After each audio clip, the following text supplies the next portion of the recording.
ქართული მართლმადიდებელი სამოციქულო ეკლესიის დაფინანსების წესი არ იცვლება. ბიუჯეტში მათთვის გამოყოფილი თანხა 2013 წელს კიდევ უფრო გაიზარდა.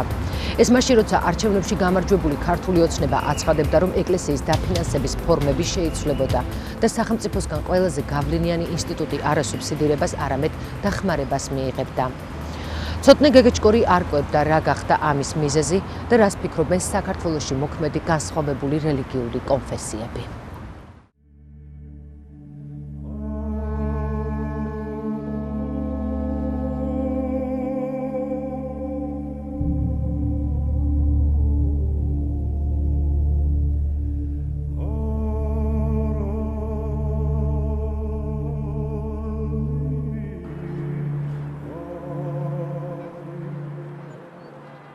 გასულ 2 წელთან შედარებით 2.200.000 ლარით მეტი. საპატრიარქოს სუბსიდია 2010 წლის ნიშნულს დაუბრუნდა და 25 მილიონი ლარი შეადგინა.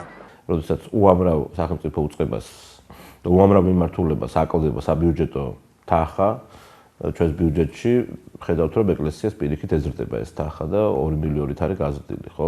ის, რომ ახალი მთავრობა ბიუჯეტიდან საპატრიარქოს დაფინანსებას არ გეგმავდა, კოალიცია ქართული ოცნების წარმომადგენლებმა 3 კვირის წინ თქვეს. პარლამენტის წევრმა რესპუბლიკური პარტიიდან დავით ბერძენიშვილმა ნეტგაზეთთან საუბრისას მაშინ აღნიშნა, რომ ბიუჯეტიდან საქართველოს საპატრიარქოს დაფინანსება საომავლოდ აუცილებლად უნდა შეწყდეს. მანამდე კი მართლმადიდებელი სამოციქულო ეკლესიის დაფინანსების განსხვავებული ფორმა უნდა შემუშავდეს.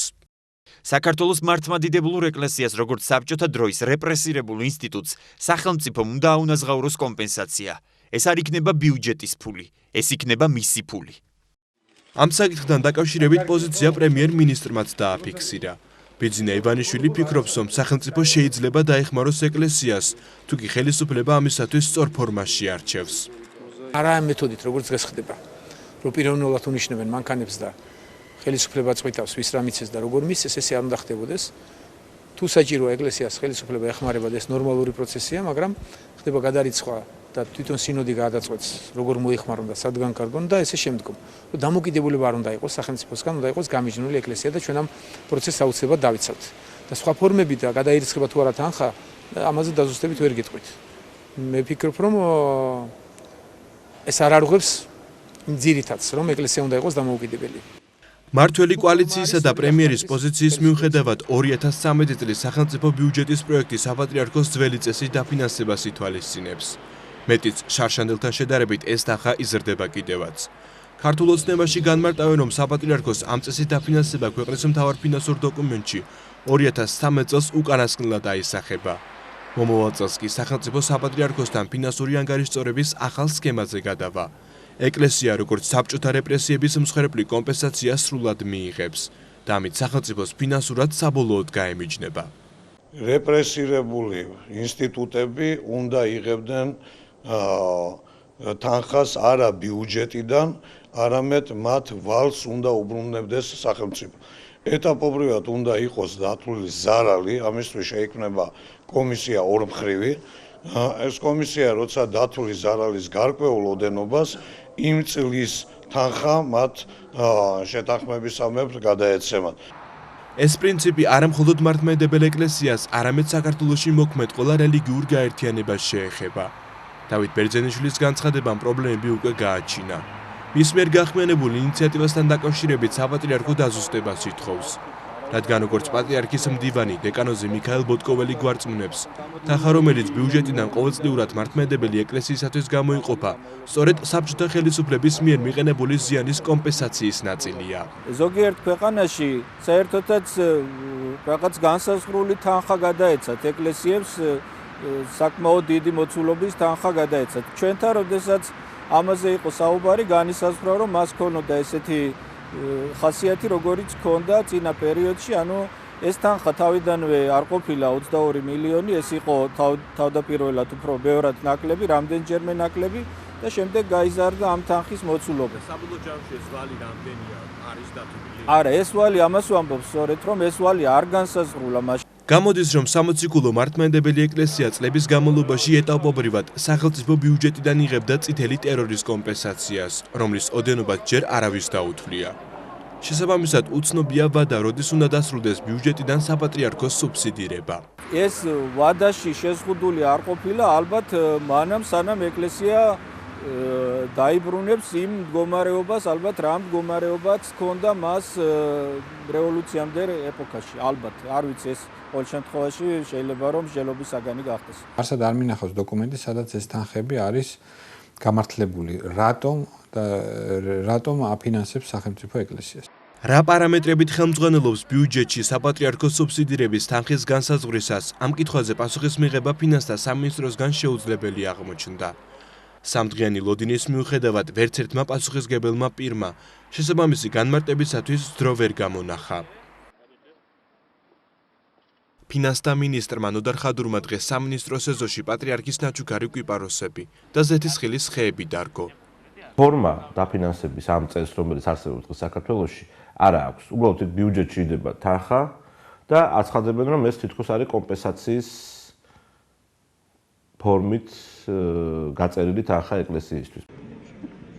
ყოველგვარი გადაჭარბების გარეშე მინდა ვთქვა, ჩვენ ამ ჩვენი დიდი წინაპრების ნაკვალევზე მივდივართ.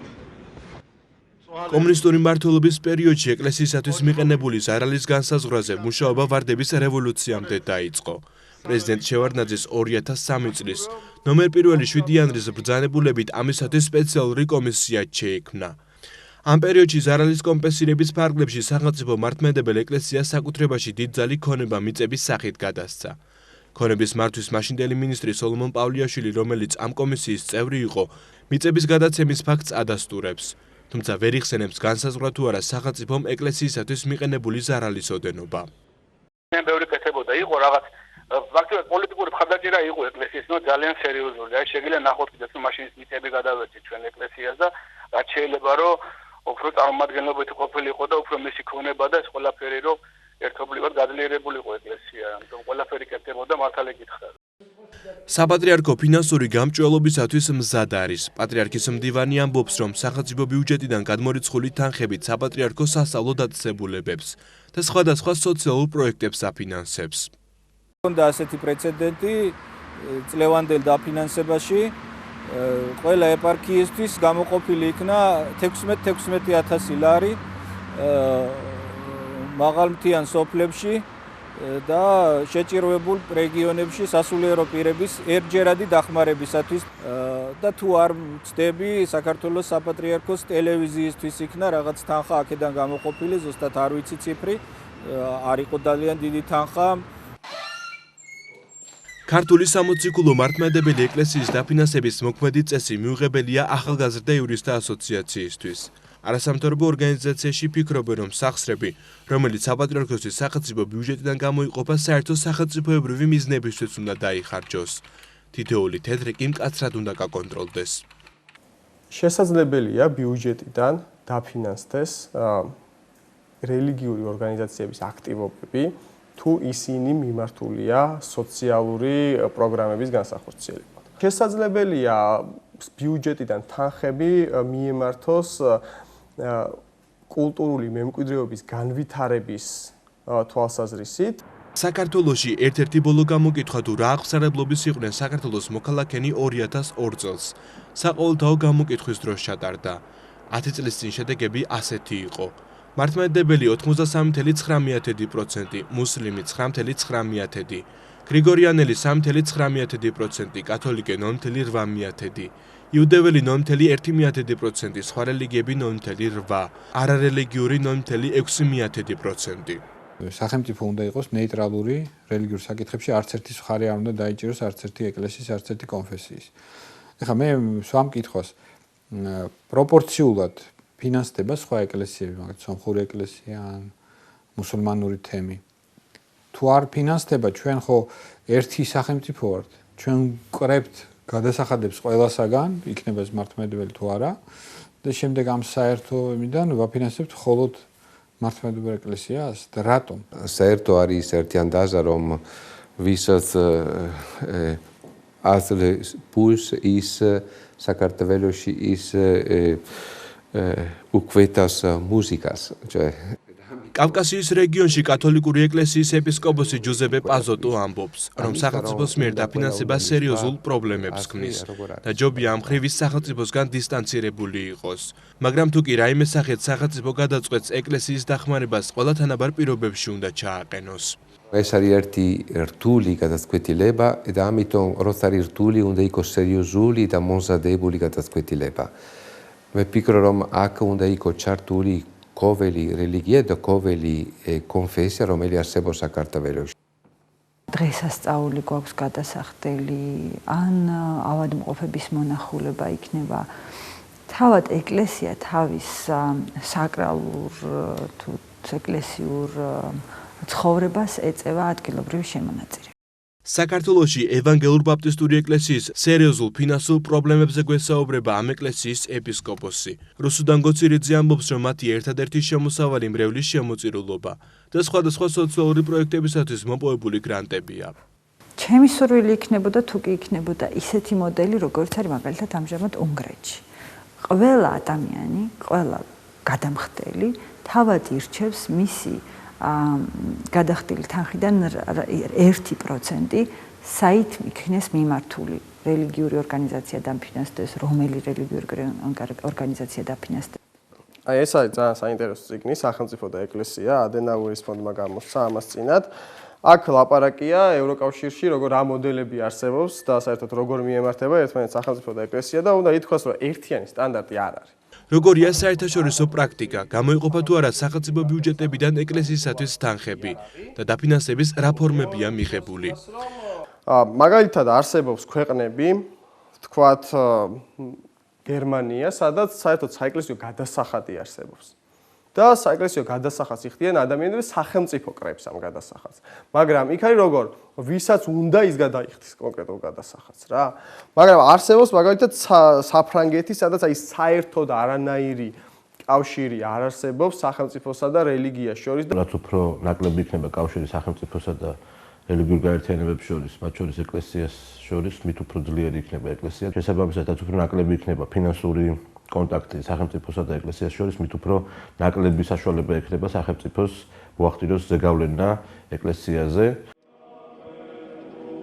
საქართველოს სამოციქულო ავტოკეფალური მართლმადიდებელი ეკლესია ერთ-ერთი უძველესი ავტოკეფალური მართლმადიდებელი ეკლესიაა, რომელიც შეიქმნა ქართლში ქრისტიანობის სახელმწიფო რელიგიად მიღებისთანავე, დაახლოებით 330-იან წლებში. ბოლო გამოკითხვების თანახმად საქართველოში არსებულ ინსტიტუტებს შორის ყველაზე მაღალი ნდობით სწორედ მართლმადიდებელი ეკლესია სარგებლობს.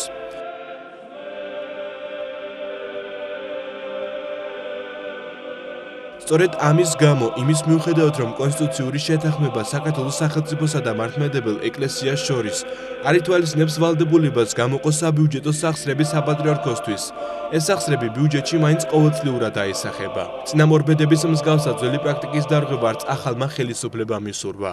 საკითხის განხილვამ კიდევ 1 წლით გადაიწია.